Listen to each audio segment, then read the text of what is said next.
Si tienen sus Biblias, acompáñenme a primera de Timoteo.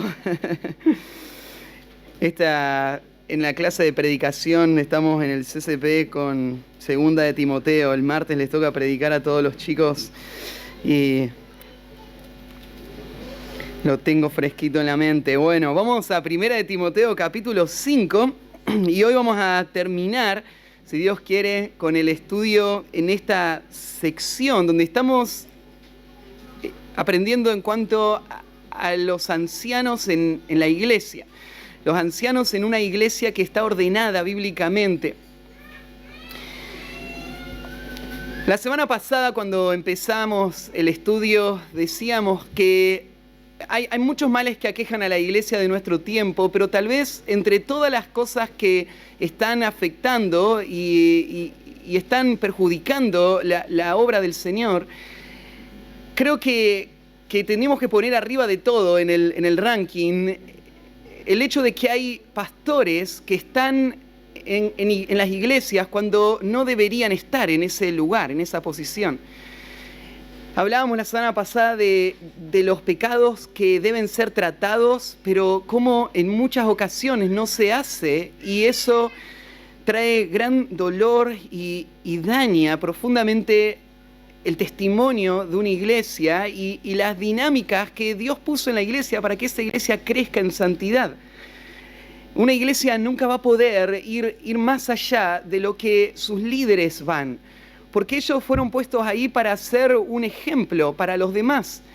Y cuando en el liderazgo se apaña el pecado, se oculta el pecado, se excusa el pecado, no hay esperanza para que ese mismo liderazgo pueda guiar a esa iglesia a una vida de santificación genuina. Entonces, la semana pasada hablamos acerca de un tema poco común en la vida de las iglesias, y es el tema de la disciplina de un anciano. Pablo nos dio las herramientas para entender cómo se debe tratar el pecado en este lugar tan sensible de la vida de la iglesia. Y decíamos que aunque el mundo hoy no valora la disciplina, piensa en la disciplina como algo anticuado, algo que va en contra del sentir de tolerancia, de aceptación que deberíamos tener con las personas. En la Biblia la disciplina se presenta en una forma que va en contracorriente, porque nos dice que la disciplina es el acto más amoroso. Cuando alguien ejercita la disciplina en una forma bíblica, esa disciplina no es una forma de revancha, no es una forma de hacer que otro sufra por las consecuencias de lo que hizo. La disciplina es una herramienta para rescatar el corazón del engaño del pecado. La disciplina es la forma en la que esta persona va a poder ver y no va a poder escapar de la realidad de lo grave que es el pecado en su propia vida. Y va a poder lidiar con eso. Cuando pensamos en un niño que es disciplinado por sus padres, esto es lo que se está haciendo cuando se hace correctamente. Se está rescatando a ese niño de la necedad. Y la vara de la corrección la va a apartar de él. Es una misión de rescate, la disciplina. Y esto mismo sucede en la iglesia. Cada vez que la iglesia ejercita la disciplina con sus miembros, está rescatándoles del engaño del pecado. La disciplina es algo que practicamos constantemente, ¿no? Cada vez que hay un pecado y vamos a lidiar con ese pecado, la iglesia lo que está haciendo es corregir. En un sentido está disciplinando.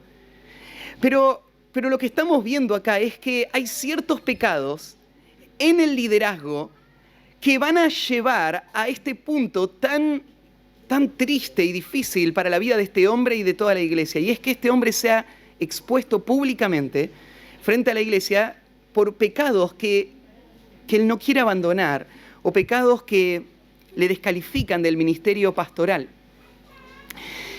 Y cuando la iglesia lo hace en una forma bíblica, la iglesia está mostrando amor por este hombre, para librarle del engaño del pecado, y amor por la obra del Señor, amor por el nombre del Señor. La iglesia fue llamada a ser santa. Ahora, ¿cómo poder evitar que algo así suceda? La semana pasada cerramos y recuerdan ahí orando, pidiéndole al Señor que esto nunca suceda en nuestra iglesia. Pero ¿cómo va a pasar esto? ¿Cómo podríamos evitarlo? Y la verdad es que la Biblia dice que el corazón es engañoso y perverso y nadie lo puede conocer. Creo que un pecado así lleva un proceso, pero no podríamos nosotros controlar todo lo que hace que un pecado así suceda. Pero sí, lo que vamos a ver en esta mañana es una instrucción de Pablo de cómo tomar los recaudos, cómo hacer nuestra parte, cómo cumplir con nuestra responsabilidad como iglesia para que eso no suceda. Y si sucede, no carguemos nosotros con la responsabilidad y con las consecuencias y con la culpa de haber permitido que suceda. ¿Y cómo se hace eso? Bueno, la clave está en las personas que van a entrar en esa función. La clave está en cómo es el proceso para poner a una persona en el pastorado o como un anciano de la iglesia. Lo que Pablo va a mostrar acá es que si uno no quiere llegar hasta este punto donde va a tener que exponer públicamente a un hombre por pecados que muchas veces viene arrastrando de muchos años y que nunca se trataron y ahora salen a la luz cuando él está acá y ahora él va a ser afectado mucho más. La forma de evitar eso es cuidando el mecanismo, el proceso de cómo llega un hombre a ser un pastor. Cómo se le coloca en esa función. Y el pasaje de hoy nos va a exhortar a poder afirmar a hombres verdaderamente piadosos, a hombres que han sido probados y que van a poder estar en esa función, no porque los empujamos hacia ahí, sino porque claramente el Señor los colocó ahí. Y vamos a retomar entonces este estudio. El tema general es los ancianos en una iglesia ordenada bíblicamente. Ya vimos los primeros 4 puntos. Los ancianos en una iglesia ordenada bíblicamente deben ser cuidados económicamente, deben ser protegidos celosamente, deben ser disciplinados diligentemente, deben ser tratados imparcialmente. Leamos juntos el versículo 22 al 25, los versículos 22 al 25, y vamos a ver los últimos 3 puntos de esta mañana. No impongas con ligereza las manos a ninguno, ni participes en pecados ajenos. Consérvate puro.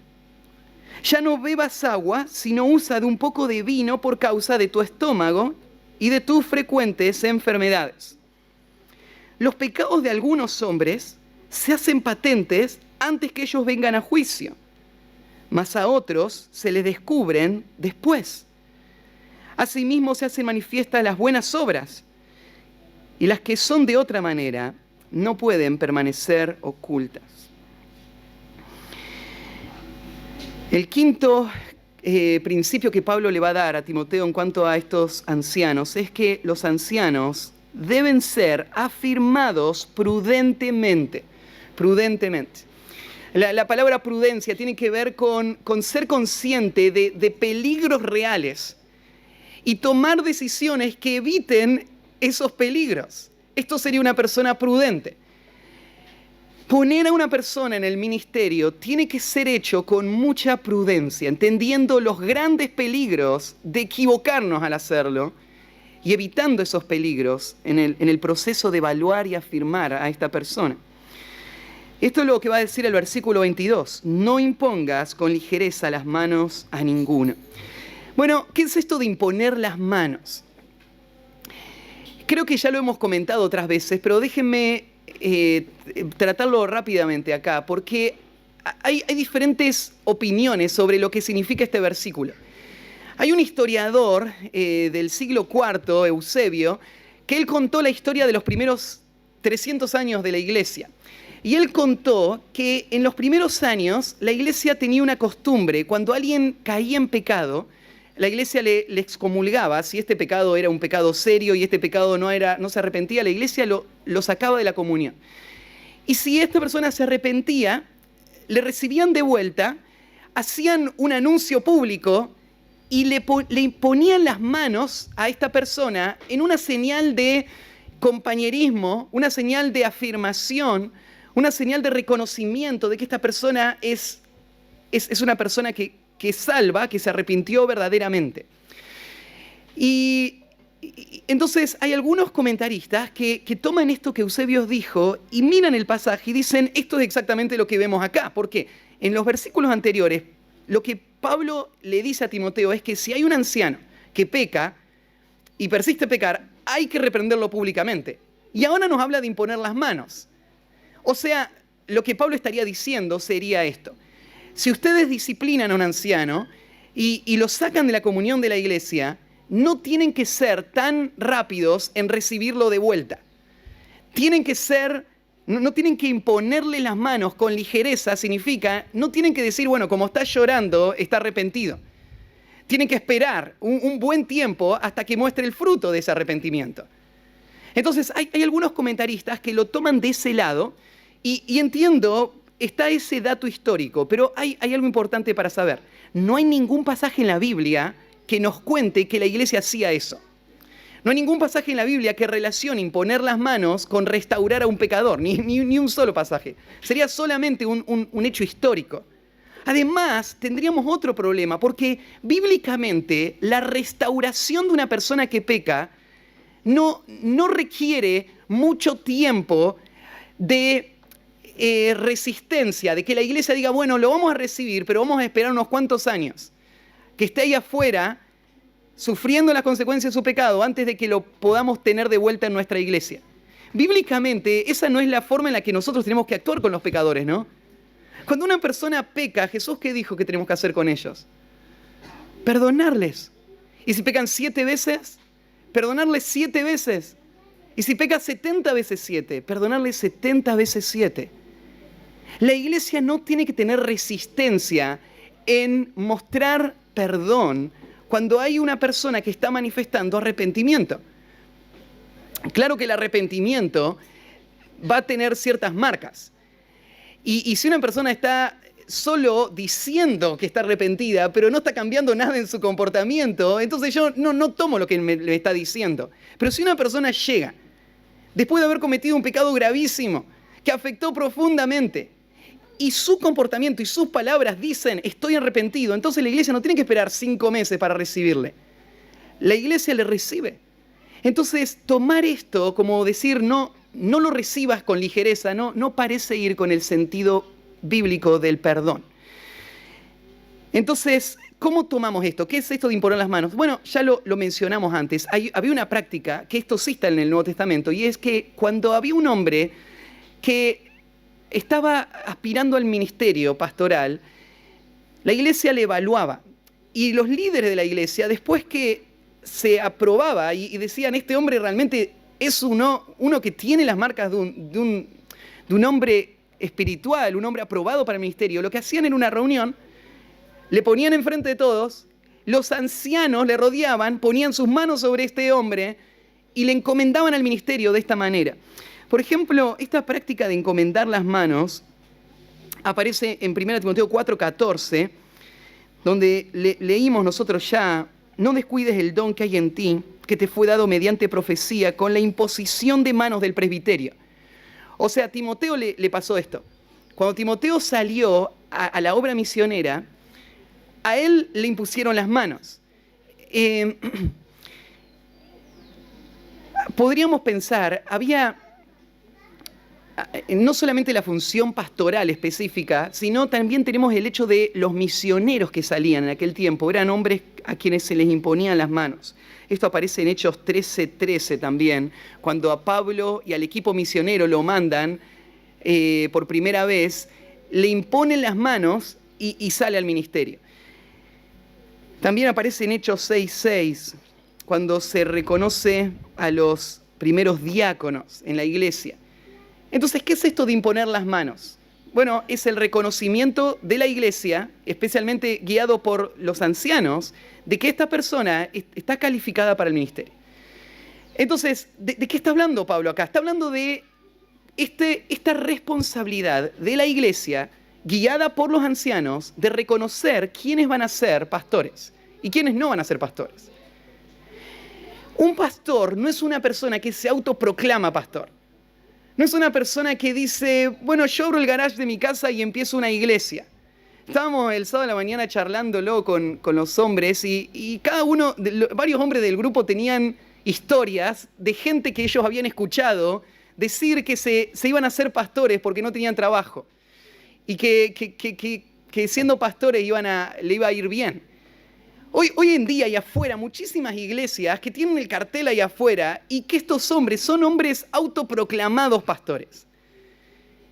Bíblicamente, esto no es la forma como un pastor llega a esa posición. Muchas veces personas se autoproclaman pastores después de una división, ¿no?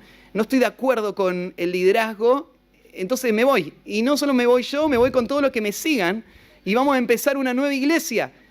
Que sea una iglesia correcta, porque aquella no es una iglesia correcta. ¿Qué es esto?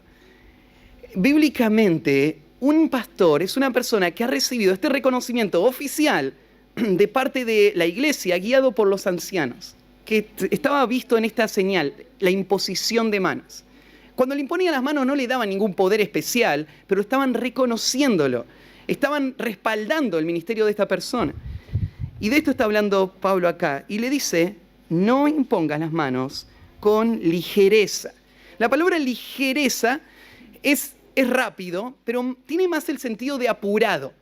No tiene que ver tanto con cuánto tiempo, sino con qué actitud lo estoy haciendo. Estoy pensando de que hay que hacerlo rápido, por algo que me está presionando. Esto no es algo que se hace rápido. No se hace apurado esto. Por ejemplo, la palabra apurado aparece en Lucas 16:6, cuando el siervo malvado, el siervo injusto, el mayordomo injusto, sabe que le queda poco tiempo, tiene que entregar todos los bienes del amo y sale rápido a estafar al amo, ¿no? Lo junta a los que el amo le debía, cambian los papeles para poder salir bien parado de esta situación. Entonces, ¿qué cosas hace uno rápido? Bueno, uno hace cosas rápido que sabe que no están bien, pero las tiene que hacer rápido, para poder salirse con la suya, ¿no? Hay veces donde uno hace cosas rápido porque sabe que si pararía un poquito a pensar, tal vez esto no se pueda hacer. Entonces por las dudas lo hacemos rápido. Nombrar un pastor no se hace rápido, por ninguna razón. Aparece también ahí en 2 Timoteo 4:9, cuando Pablo le dice a Timoteo que venga pronto a verlo. Está a punto de morir Pablo.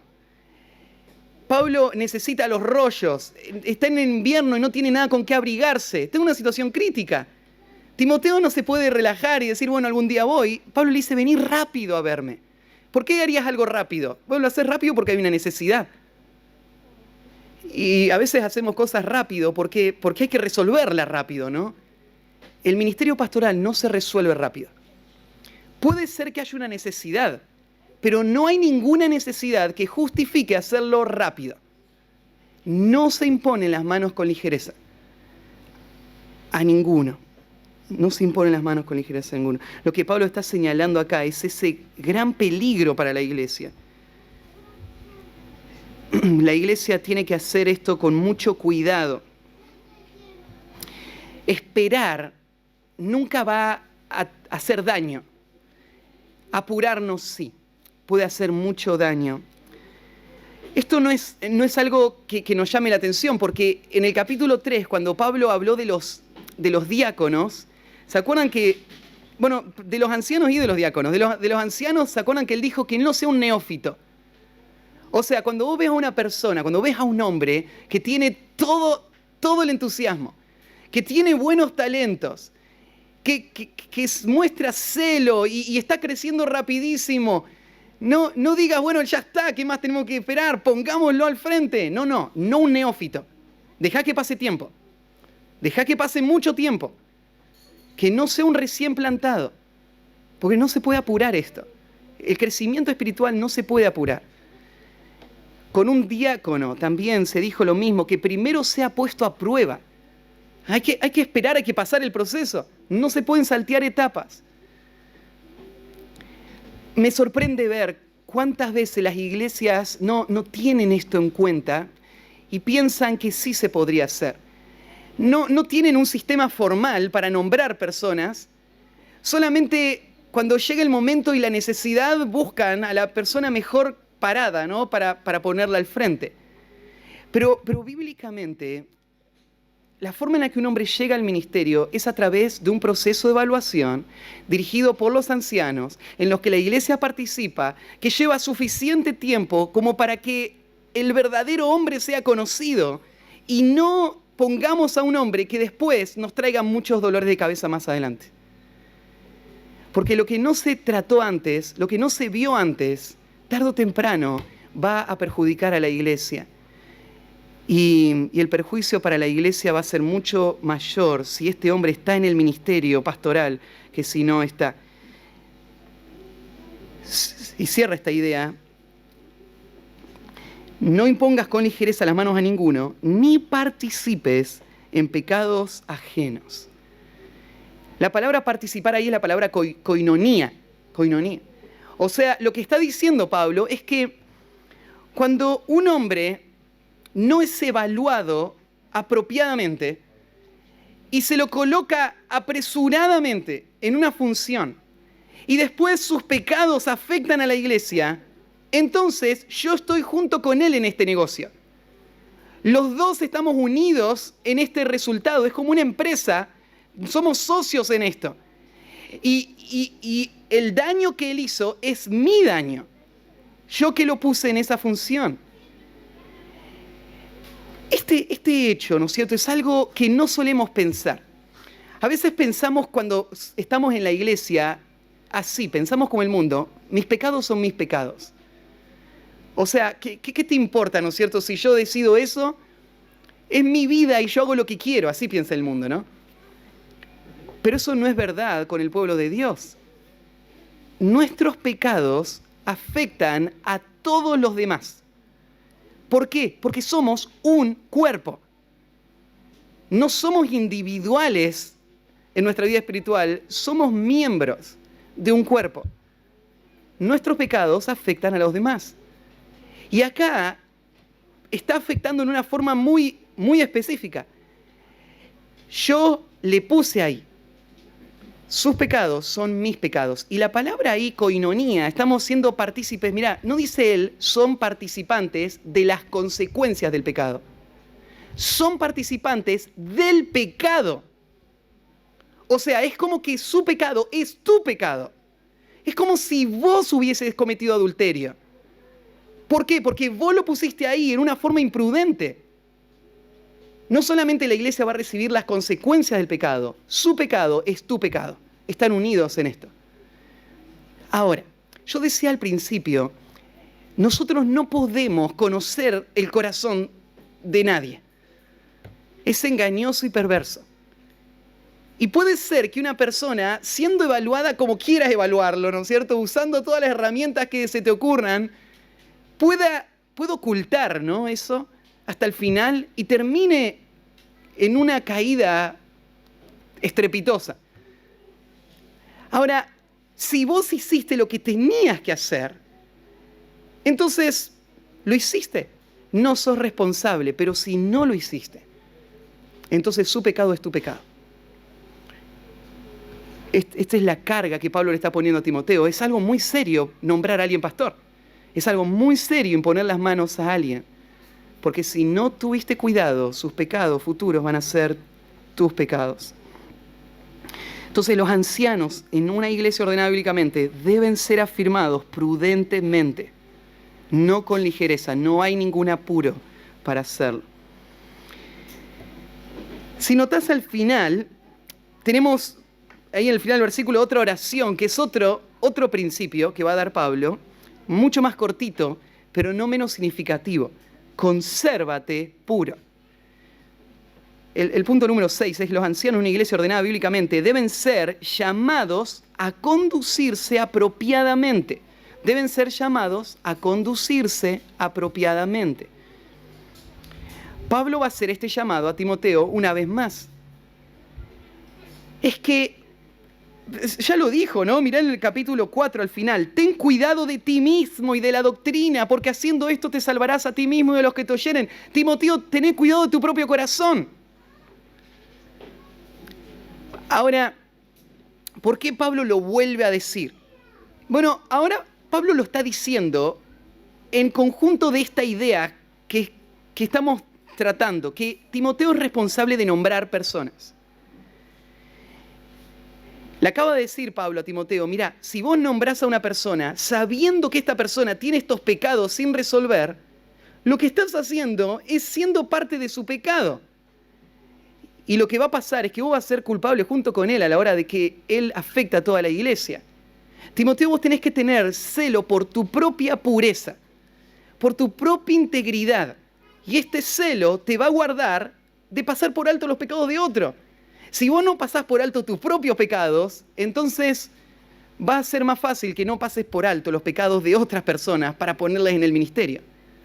Una persona que es rápida en poner en el ministerio a hombres que tienen pecados sin resolver, es una persona que no demuestra celo por mantenerse puro. Porque ¿por qué él se mantendría puro y el otro que él está nombrando no? ¿Por qué sería rápido nombrar a alguien que después me va a perjudicar a mí? Mi vida espiritual va a perjudicar a él. Si yo tengo celo por mi pureza, entonces no voy a nombrar a alguien de una forma inapropiada. Pero una persona que es muy rápida en nombrar personas, una persona que no está entendiendo correctamente este principio de cuidar su propio corazón, los peligros de su propio corazón. Consérvate puro. Este es un mandato para todo creyente, ¿no?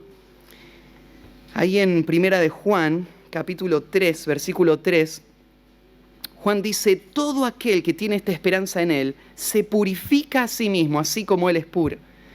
Si nosotros entendemos que fuimos regenerados, que fuimos transformados, si entendemos que vamos a ser como Cristo, entonces, ¿por qué no abandonar el pecado?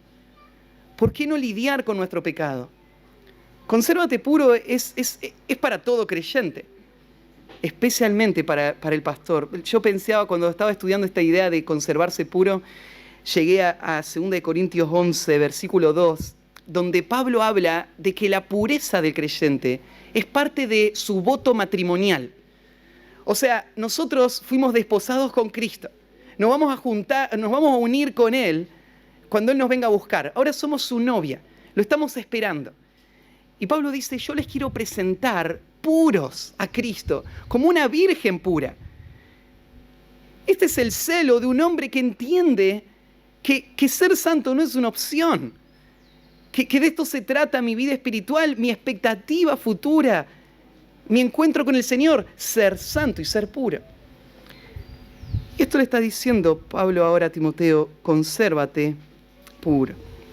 Timoteo lo sabe, él ha sido un hombre fiel en esto. Pablo lo reconoce muchas veces. Él no es como los falsos maestros que están entregándose al placer, pero él necesita recordarlo. Y Pablo se lo afirma a Timoteo una vez más. Ahora, el versículo que sigue es un versículo que es uno de esos clásicos que cuando alguien quiere defender algo, lo agarran de cualquier lugar donde esté y lo traen, ¿no es cierto?, a la discusión. Y usualmente este sería el versículo que alguien que quiere defender que no es pecado tomar alcohol, dicen, Pablo le dijo a Timoteo que tome vino. Ahí está, tan claro como lo ves ahí. Entonces, ¿cómo puede ser pecado algo que Pablo le dice a Timoteo? Claro, estoy de acuerdo en que no es pecado tomar alcohol, porque de otra manera Pablo no se lo podría haber dicho. Pero creo que la persona que lo está usando no lo está usando de la misma forma que Pablo lo está usando acá. Porque el que lo está usando, lo usa de esta manera. Dice, no es pecado tomar alcohol, por lo tanto, con el asadito me puedo tomar un vaso de vino. Eso es lo que Pablo le está diciendo a Timoteo acá, que con el asadito se toma un vaso de vino. Bueno, vamos a verlo. Parece un versículo a primera vista desconectado de todo. Porque Pablo está hablando de cómo nombrar ancianos y ahora le dice a Timoteo que él tome un poco de vino. Lo primero que tenés que notar en esto es el carácter personal de esta carta. O sea, de repente Pablo está instruyendo a Timoteo, pero no se olviden, Timoteo es su hijo. Entonces, a la medida que Pablo le instruye sobre cómo administrar la iglesia, también ahora Pablo le va a dar un consejo personal. Le va a hablar a él en una situación que él está viviendo. Y esto muestra el corazón paternal de Pablo, ¿no? Que lo quiere cuidar a Timoteo de algo que él cree importante. Entonces, ahora, ¿cómo se le vino a la mente este tema del vino a Pablo justo acá? ¿Por qué no se lo dijo en otro momento? Bueno, tiene un sentido esta conexión, lo que vamos a ver ahora. Pablo le acaba de decir a Timoteo, consérvate puro. O sea, Timoteo, vos tenés que tener celo por proteger tu vida espiritual. Y Timoteo evidentemente lo tenía. Lo que parece que está pasando acá es que Pablo sabe que hay algo que Timoteo está haciendo que no está bien, que tiene que dejar de hacerlo. Puede ser que Timoteo lo está haciendo porque él cree que es algo espiritual, porque él lo está haciendo por celo, por su vida espiritual y por ser puro, pero no está bien y necesita corregírselo, porque va a traer problemas para Timoteo. ¿Y qué es lo que no está bien? Bueno, claramente cuando vos lees este versículo entendés esto. Timoteo, lo que parece, lo que entendemos es que tenía un voto de abstinencia de alcohol. Él no tomaba vino de ninguna manera. ¿Y por qué Timoteo no tomaba vino? Bueno, ya hemos estado hablando del vino, ¿no? Si bien la Biblia no lo prohíbe, advierte de todos los peligros del vino, llama necia a una persona que está esperando tomar vino, que mira la copa y ve el rojito, ¿no es cierto? Y tiene ganas de tomar vino. Si vos tenés ganas de tomar vino, sos un necio, dice. Sos un tonto, vas a ir por mal camino y te va a llevar a la destrucción. No es pecado hacerlo, pero hay grandes peligros en eso. Y hay pasajes que claramente prohíben el vino para ciertos grupos. Entre esos grupos, un nazareno. El voto nazareo era el voto que hacía una persona que quería consagrarse a Dios completamente. Y esta persona consagrada a Dios no iba a dejar que el vino afecte su juicio o estimule sus deseos. Entonces la Biblia prohibía para estas personas. Y yo imagino Timoteo es este. Timoteo entiende, si yo voy a servir a Dios, no tengo que tomar vino. No tengo que tomar nada de vino. En ninguna circunstancia. Y Pablo ahora le va a corregir eso. Porque hay una circunstancia donde Timoteo tiene que tomar vino. Y es lo que dice este versículo. Ya no bebas agua. Y ese ya no bebas agua está marcando algo que es la práctica de Timoteo y es algo que tiene que dejar. O sea, tiene que cambiar de hábito Timoteo. Y esta expresión, ya no bebas agua, da la idea de agua solamente. O sea, que esto sea tu bebida, ¿sí? El agua es la bebida. Ya no bebas agua, sino usa de un poco de vino por causa de tu estómago y tus frecuentes enfermedades. Bueno, tenés que entenderlo en el contexto histórico. Esto es en otro mundo que nos cuesta entender. En aquel mundo, la gente tomaba agua de pozos principalmente. ¿Cómo llegaba el agua al pozo? Bueno, había algunos pozos que eran como nuestros pozos de agua, que hay napas de agua ahí abajo, corre el agua ahí abajo, entonces vos haces un pozo y en algún momento llegas al agua. Pero la verdad es que en el Medio Oriente hay lugares donde vos podés hacer un pozo y te cansás haciendo el pozo y nunca llegás al agua. Porque no hay agua que está corriendo ahí abajo. Y entonces lo que hacían en estos lugares, hacían el pozo y juntaban el agua de la lluvia en ese gran pozo, como los aljibes, ¿no es cierto? Acá en Argentina se hacía correr el agüita de los techos, de diferentes lugares, caía al pozo y después la gente toma el agua del pozo. Pero en un pozo donde hay agua estancada, crecen todo tipo de bacterias que van a hacer mal a las personas. La gente de aquel tiempo no vivía mucho tiempo, ¿no? Hoy la expectativa de vida creció y era por muchas enfermedades que ni conocían. No sabían que lo que estaban tomando les estaba perjudicando la forma que lo estaba haciendo, pero les hacía mal. Entonces, en algunos casos lo que tenías es que la gente purificaba el agua con vino. Lo que hacían era mezclar una medida de vino con 10 medidas de agua. Hace algunos años, cuando salió lo del cólera, me acuerdo que se popularizó esa idea de purificar el agua con lavandina. Creo que eran 2 gotitas por litro, o no me acuerdo cuánto era. Pero en casa teníamos El frasquito de ese, como el que te pones las gotitas en los ojos, es uno de esos teníamos con lavandina. Y entonces, cuando preparaba el agua, 2 gotitas de lavandina. Aún el agua de red que vos tomás tiene un gusto de lavandina terrible. No sé cuánto le ponen, ¿no es cierto? Pero la purifican de alguna manera. Y es eso o hervirla el agua. En aquel tiempo lo que hacían era 10 medidas de agua, 1 medida de vino. No había lavandina. Lo mezclaban de esta manera con la expectativa de que purifique el agua. Lo que Pablo le está diciendo a Timoteo no es que se tome una copita de vez en cuando con sus amigos. No le está diciendo eso. Lo que Pablo está hablando es del uso medicinal del vino. Y acá viene la persona que dice, bueno, el vino tiene un uso medicinal en nuestro tiempo, hace bien al estómago. Esto es un mito que el Ministerio de Salud de Argentina lo niega. Dice el Ministerio de Salud que ninguna cantidad de vino, en ninguna proporción, es saludable. Ninguna, ni poco ni mucho. El vino no tiene propiedades que por sí mismo van a ayudar a la persona. Lo que Pablo le está diciendo no es que el vino hace bien. El vino no hace bien. Pero el vino mezclado con agua mata las bacterias.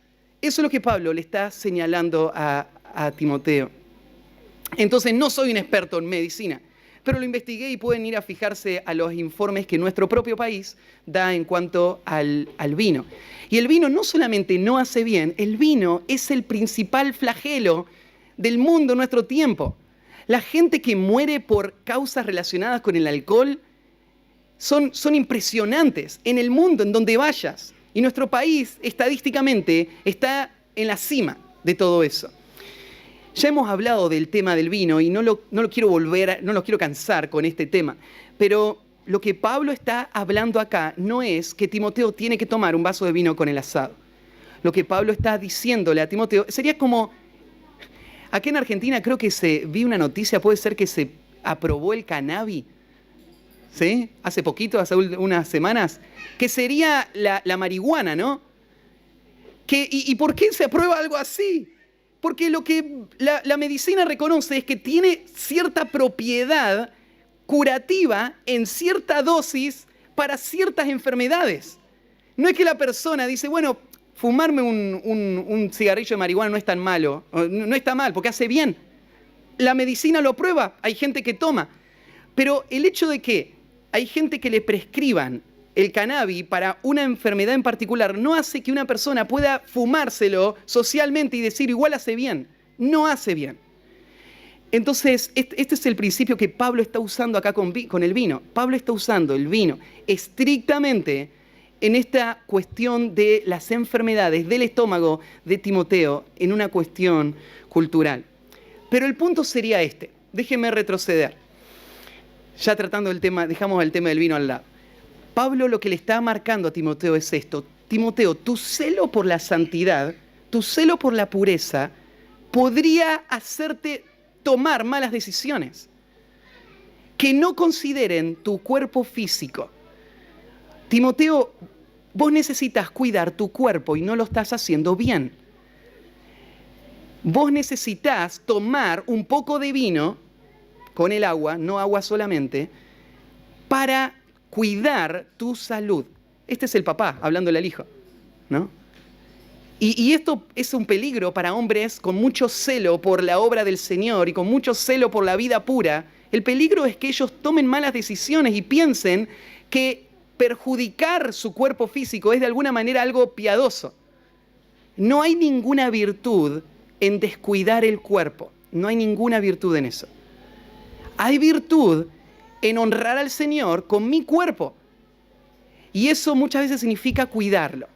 En este caso, Timoteo, vos tenés que cuidarlo tomando esta medicina que te va a sanar del problema que tenés en el estómago. Porque si vos seguís en esta condición, no vas a poder llevar adelante tu tarea pastoral por tus problemas estomacales. Entonces, esta es la corrección que Pablo le está haciendo a Timoteo. El principio, entonces, es: los ancianos tienen que ser llamados a conducirse apropiadamente. Conducirse apropiadamente significa estirarse por una vida pura, pero en esa búsqueda de la vida pura, no perder de vista principios naturales y necesarios para que ellos puedan comportarse de una forma que pueda permitirles hacer el ministerio que están haciendo. Uno puede volverse bastante radical y extremo en ciertas decisiones que no van a ayudar a su cuerpo. Entonces yo puedo decir, bueno, voy a dormir 2 horas por día, pero si duermo 2 horas por día, voy a morir joven, ¿no? Si no descanso lo que tengo que descansar, y yo sé que no estén pensando en mí en este momento, estoy predicando la palabra, ¿no? Bueno, ustedes me tienen que exhortar en eso también, ¿sí? Porque los ancianos tienen que ser exhortados en esta forma, en un comportamiento apropiado. Y Timoteo era un joven de mi edad que podía no tener a veces un buen equilibrio en su pensamiento de cómo es una vida apropiada para un hombre que quiere ser puro. Y necesitamos pensarlo también nosotros. Y cuidar a nuestros ancianos de esa manera. El último punto. Los ancianos en una iglesia ordenada bíblicamente deben ser evaluados fielmente. Deben ser evaluados fielmente. Después de este paréntesis del versículo 23, retoma Pablo el tema y lo está tratando de cómo se evalúan a personas para ver si pueden estar en el ministerio. Ahora, imagínate la carga que le acabo de poner Pablo a Timoteo. Timoteo, si vos nombras a un hombre, no lo evaluaste bien y él termina pecando, es tu pecado.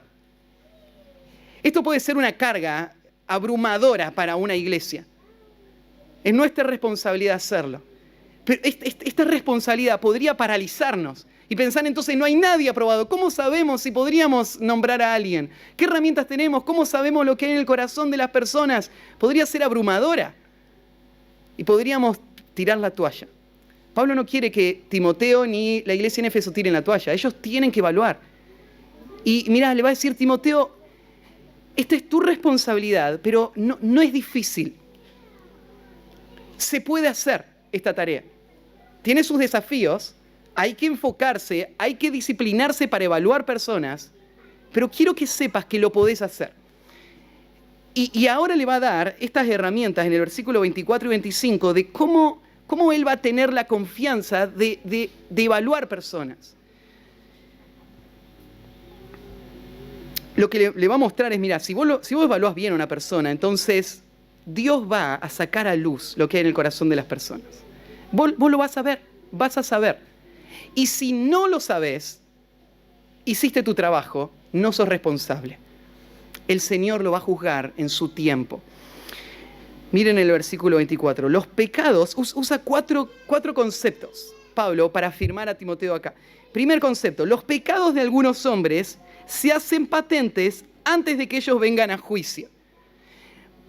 Vos los tenés que evaluar a los hombres para saber si van a poder estar en el ministerio pastoral. Y quiero que sepas, Timoteo, lo primero, hay algunos pecados que son obvios. La palabra ahí que usa patentes se podría traducir así, es obvio, es evidente, es manifiesto. Se usa, por ejemplo, ahí en Mateo 26, 73, cuando Pedro está en el patio, en el momento que lo están juzgando a Cristo, y viene la mujer, ¿se acuerda? Y le dice, vos también estás con Jesús. No, lo niega Pedro.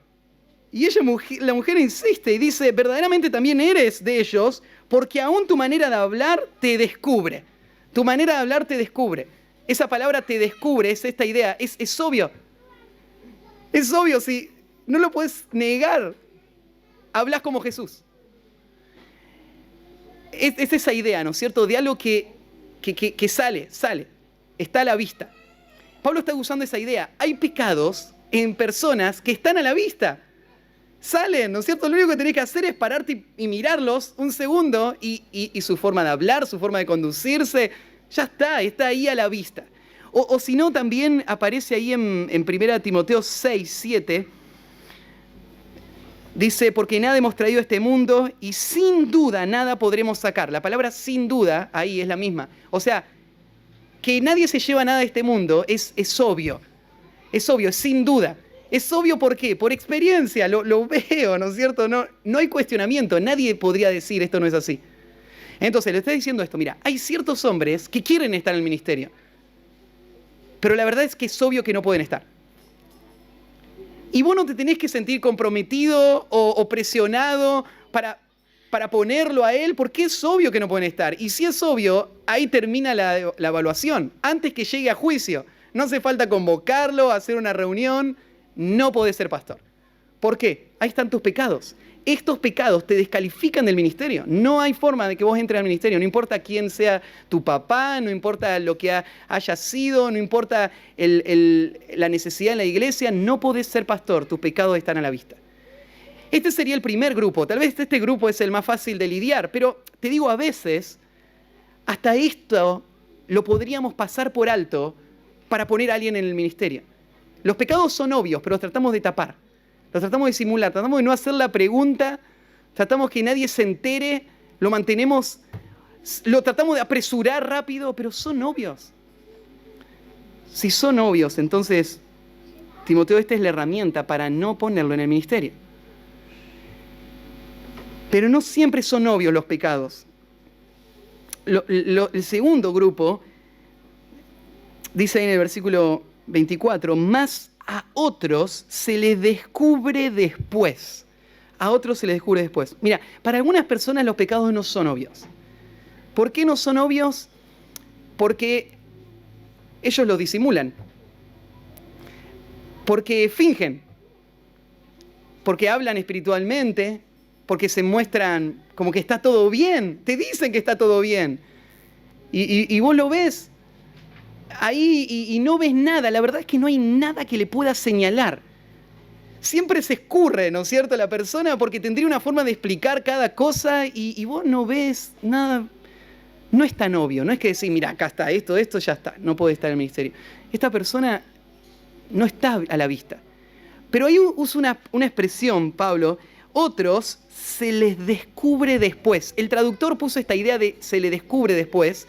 En el original, la palabra se les descubre es la idea a otros los siguen de atrás. A otros los siguen de atrás. Se les descubre después es la idea los siguen de atrás. ¿Y quién los sigue de atrás? Sus pecados. La idea, este es el cuadro mental. Esta persona está avanzando y vos la ves y no tiene pecados. Pero cuando llega, entra en el lugar donde lo van a evaluar y se sienta. Y cuando se sienta, por la puerta donde él entró, al ratito, entran todos sus pecados atrás de él. Pues los pecados los siguieron. O sea, una persona puede negar sus pecados, puede tratar de disimular sus pecados, pero si uno lo evalúa y le pone la lupa encima, tarde o temprano los pecados van a salir a la luz. Pablo dice, hay hombres que sus pecados lo están siguiendo de atrás. Tal vez no lo ves de frente. Tal vez no te das cuenta cuando recién lo ves. Pero Timoteo, vos tenés que tener confianza en que si vos tomás el tiempo para preguntar, y te digo, con el paso del tiempo uno se va haciendo más astuto en cuanto a qué preguntar, cómo preguntar, qué observar, a quién buscar, de qué conversar. Porque a veces te lograron ocultar cosas y vos decís, mira, me logró ocultar esto en esa situación. Y la próxima no lo va a hacer, no voy a permitir esto, ¿no? Timoteo, vos tenés que aprender a hacerlo y hacerlo bien, porque esto no es algo de otro mundo, no es algo imposible de acceder. Los pecados siguen a las personas, les van pisando los talones. Ellos van tratando de escapar, pero están ahí atrás de ellos. Entonces, evalúalos y permití que ese pecado salga a luz. Mateo 10, 26, Jesús dijo, así que no los temáis, porque nada hay encubierto que no haya de ser manifiesto, ni oculto que no haya de saberse. Bueno, quiero hacer un paréntesis y preguntarte, ¿estás escapando vos? ¿Estás tratando de correr y tus pecados te vienen corriendo de atrás? El que encubre sus pecados no prosperará. El que los confiese y se aparta alcanzará misericordia. El pecado tiene que ser tratado. Somos tu familia. Queremos ayudarte.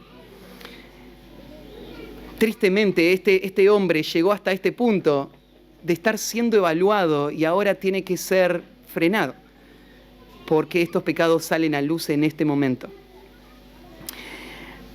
Versículo 25 sería el cuarto concepto de qué herramientas tenemos para evaluar a esta persona. Y dice, asimismo, se hacen manifiestas las buenas obras. Mira, así como es obvio cuando una persona está pecando y no puede ser pastor, hay veces donde es obvio que sí debe ser pastor. Hay veces que es obvio que solamente hacer la evaluación es porque tengo que hacer las preguntas, tengo que evaluarlo, pero la verdad es que no espero descubrir nada raro, ¿no? Porque esta persona ha tenido una trayectoria tan larga, ha tenido un carácter tan visiblemente justo, ha tenido una influencia espiritual, ha tenido un fruto espiritual tan claro que decís, es evidente, las buenas obras se evidencian, es lo que Jesús dijo, ¿no? Por su fruto los conoceréis. Entonces esto no es algo tan complejo. Requiere evaluación, pero hay personas que se le evalúan así.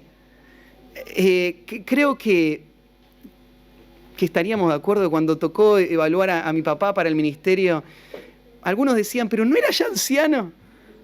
Es como que era obvio, ¿no es cierto? Ya está. Él tiene las características, tiene el carácter probado, Hay personas que se da de esa manera. Es obvio. Y esto es lo que está marcando. Se hacen manifiestas las buenas obras. Y termina con el último concepto, los que son de otra manera no pueden permanecer ocultas. No pueden permanecer ocultas. Dios no puede ser burlado. Todo lo que el hombre sembrare, eso también segará. Las obras no se pueden esconder eternamente. Claro que hay cosas que se van a poder esconder temporalmente. Algunas se pueden esconder hasta durante todo el proceso de esta vida. Pero un día van a salir a juicio, ¿no? A luz en el juicio. Cuando estemos delante del Señor, que mira las intenciones de los corazones. Y todo se ha puesto a prueba, ¿no? Y como por fuego va a ser pasado. Entonces, ¿qué sentido tiene ocultarlo, disimularlo? Y Timoteo, vos tenés que estar tranquilo en esto. Mira, va a haber algunas personas que después de haber hecho toda la evaluación, vos no sabés lo que hay ahí. Vos lo evaluás, vos no ves ningún pecado descalificante y vos lo afirmás. Pero tenés que estar tranquilo en esto, Timoteo. Si esta persona está ocultando estos pecados, el Señor va a lidiar con esta persona. Tal vez lo va a hacer en una forma dolorosa, como uno de estos ancianos, que en algún momento va a exponer ese pecado más adelante y tengamos que disciplinarle. O tal vez en algún momento futuro. Pero Timoteo, vos no participes de sus pecados. Vos hacé tu trabajo, evalúalo, confía en que Dios va a exponer el corazón y en aquello que no ves, déjaselo en las manos del Señor. El Señor sí lo ve y el Señor va a juzgar como Él quiera juzgar cuando Él quiera juzgar. Pero esta es nuestra responsabilidad. Bueno, vos decís, ¿para qué me sirve esto? Yo no soy Timoteo. No, vos sos parte de la iglesia. Si vos sos un miembro de la iglesia, es tu responsabilidad ser parte de que nuestra iglesia tenga un liderazgo bíblico, que refleje el orden bíblico. Un liderazgo bíblico incluye todas estas cosas que hemos estado hablando. Los líderes tienen que ser cuidados económicamente, protegidos celosamente, disciplinados diligentemente, tratados imparcialmente, afirmados prudentemente. Tienen que ser llamados a conducirse apropiadamente y tienen que ser evaluados fielmente. ¿Y quién tiene que hacer esta tarea? Bueno, claramente tiene que estar dirigida por los ancianos, los líderes de la iglesia. Pero esto es algo que corresponde a todos los demás. Este es un tiempo difícil para mi primo, porque estamos estudiando todo esto justo en el proceso donde le estamos evaluando a él. Lo estoy equipando a ustedes para hacer esta tarea.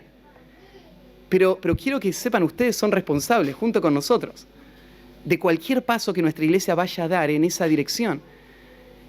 Es algo muy, muy serio.